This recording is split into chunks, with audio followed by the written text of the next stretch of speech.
Morning, guys. So last night, after work, I planned to go to one of these protest marches that was near me. But as I was walking to the train station, I changed my mind. And why did I change my mind? I could very easily envision what it was going to be.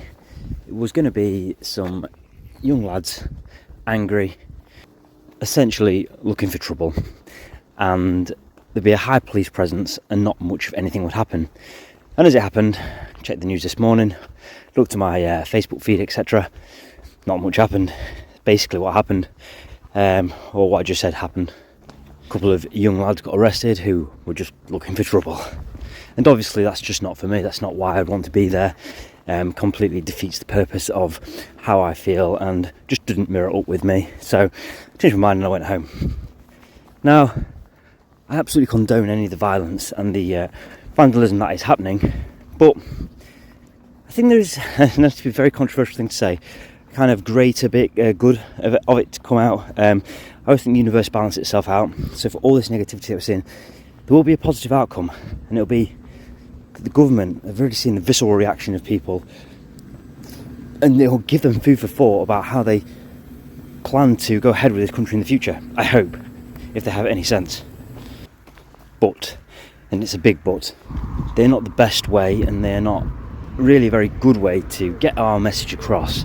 What they are is a reaction to a terrible event, an emotional one. What we need now is a more organised, more sensible, more efficient approach to all this. See, people are venting their frustrations at a local level, but it's a national problem, which requires a national movement.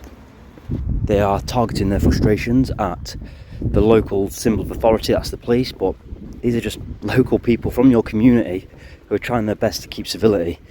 They're not the issue. It's silly really to go out and cause trouble and give them a hard day's work. No, the issue is with the people that are making the decisions that is causing our anger. And I think everybody knows this. So when the dust has settled, when all this visceral emotion has disappeared, we'll need to have a more controlled, better thought through demonstration at the people who can make the changes. And we know what this is. This is a 1 million man and woman march in London outside Westminster. I remember when I was a kid, the war in Iraq, it brought out a protest of people who disagreed with it, and I believe it was the biggest ever in Britain, 1 million strong, protesting against the invasion of Iraq. Now, we could argue there's become something similar to an invasion in the UK, and you could argue in a sort of sense we're on a war, a long war. We need the counter-protest to it. We need to be waving them flags. We need to be supporting Britain.